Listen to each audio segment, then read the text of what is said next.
This is the New York pizza party. Give us pizza or give us death. Give us pizza or give us death. Give us pizza. He's not shy. Patriot, artist, activist. His name is Scott LoBaido, and this week he was really, impassioned about what's happening in New York. They're trying to come after coal and wood fire ovens there in the city. And as we mentioned yesterday, the New York City Department of Environmental Protection has drafted new rules that would essentially enforce eateries to slice carbon emissions by 75%.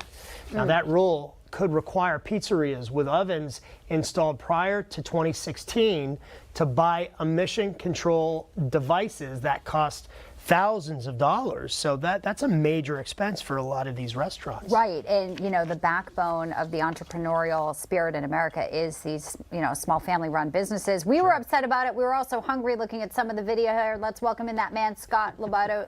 Thanks for being with us.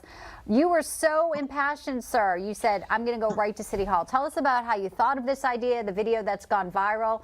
Well, just walk us through your... Did you get in trouble? Did anybody grab the pizza and eat it? Art is supposed to provoke emotion. And I think I've mastered that art because I've been doing this type of thing for 30 years when this woke political correct craziness started 30 years ago, as long as I was also for 30 years painting Old Glory across the country and promoting America. Now, when I say art must provoke emotion, whether it's painting, whether it's paint or pizza, I know how to get my point across, my message. Now, I've done this 1,000 times, and I've been on headlines for all of these years, so many times, world news, you name it, but never has anything been more covered than one man throwing slices of pizza at City Hall?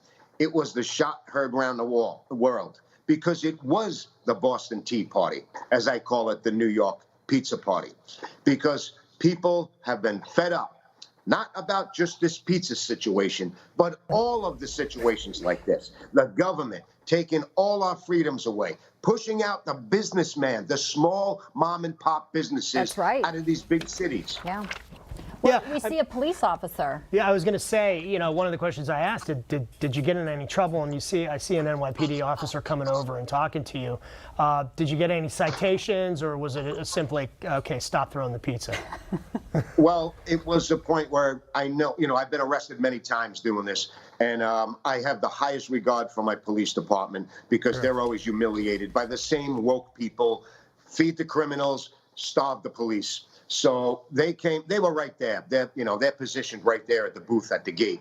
And I knew they were going to come over. So I did my thing, and they came over, and they were like, we don't want to arrest you. And I was like, you know what? I respect you guys. I don't want to give you guys any heat. I'll take the summons. So they were like, oh, of course, we're going to give you a summons. So they gave me a summons, $75, $400 maximum fine. But I spoke to my lawyer, and I will take it to the judge and plead not guilty because I was an artist expressing myself, and the tools I used were biodegradable food, and I was feeding the pigeons. Sounds like a pretty solid defense there, or a very expensive pizza. Well, you're an incredibly talented artist. We see your paintings behind you, Scott. Very beautiful pictures. I was a little upset just because I was so hungry and seeing that delicious New York pizza because I lived in New York for 10 years, man. I'm a New Yorker from Staten Island. I eat pizza 3 times a week. Believe me, it killed me. But think about it. Those people that toss that tea in Boston, they love that tea. But you have to sacrifice to make a point. Well, it's easy to laugh about it, but it is a serious subject because it's one of many steps that the city is taking to really crack down, and some of these have already had a big impact on small business, on restaurants, and now this latest attempt could cost people a lot of money, cost these businesses thousands and thousands of dollars. Political artist and activist. I don't think it's going to. I don't think it's going to go through. The mayor was really, I shook him up. And I know the EPA thinks that, I know they went too far with this one. The mayor offered to meet me at City Hall as long as I bring him a vegan pizza. I don't want to bring him a vegan pizza because there's only one pizza. It's pizza. But I will in order to try to negotiate to squash this insanity. And if that works, so be it. You might be down in the history books for something like that. All right, Scott, appreciate your time, sir. Good to see you, and enjoy your lunch today. Thank you. Love you guys. Thank Thanks. you. Appreciate it.